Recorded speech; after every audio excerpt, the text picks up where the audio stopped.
Pandilla Bharatiya Janata party బలపర్చిన అభ్యర్థి వెల్దండి సంతోష్ అన్ని వర్గాల ప్రజల మద్దతుతో ప్రచారంలో ముందున్నారు. ఇప్పటికే ఇంటింటి ప్రచారంలో ఓటర్ల ఆశీస్సులు అందుకున్నట్లు తెలిపారు.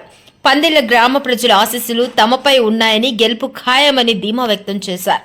తాను ఎన్నికల్లో పదవి కోసం కాకుండా గ్రామ అభివృద్ధి లక్ష్యంగా పందిళ్ల గ్రామాన్ని అన్ని రంగాల్లో ముందుకు తీసుకువెళ్లాలనే ఉద్దేశంతోనే బరిలో దిగానని తెలిపారు. పేదలకు అండగా నిలుస్తూ కేంద్ర ప్రభుత్వ పథకాలను ఇంటింటికి అందేలా కృషి చేస్తారన్నారు. తాను రూపొందించిన ఎన్నికల మేనిఫెస్టోనే తనను గెలిపిస్తుందని అన్నారు. గ్రామ ప్రజలకు ఎల్లప్పుడూ అందుబాటులో ఉండి సమస్యలను పరిష్కరించడానికి కృషి చేస్తానని తెలిపారు. జిల్లాలోని ఉత్తమ గ్రామ పంచాయతీగా తీర్చిదిద్దటమే తన ధ్యేయమని పేర్కొన్నారు.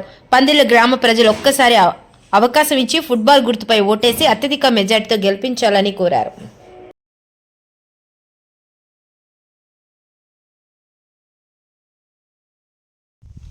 విఘ్నులైన పందిళ్ళ గ్రామ ప్రజలకు నమస్కారం.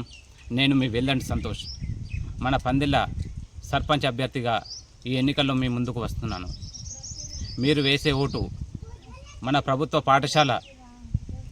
పాఠశాలను ఈ దుస్థితి తీసుకువచ్చిన వారికి వ్యతిరేకంగా ఓటు వేయండి. మన ప్రభుత్వ పాఠశాలను కార్పొరేట్ పాఠశాలకు దీటుగా అభివృద్ధి చేసే వారికి ఓటు వేయండి. డబ్బు మద్యానికి వ్యతిరేకంగా ఓటు వేయండి. మన పిల్లల భవిష్యత్తుకు ఓటు వేయండి. మన గ్రామ అభివృద్ధి కొరకు ఓటు వేయండి. మన ఛానల్ని చూస్తున్న ప్రతి ఒక్కరూ సబ్స్క్రైబ్ చేసుకొని లైక్ చేసి షేర్ చేయడం మర్చిపోకండి.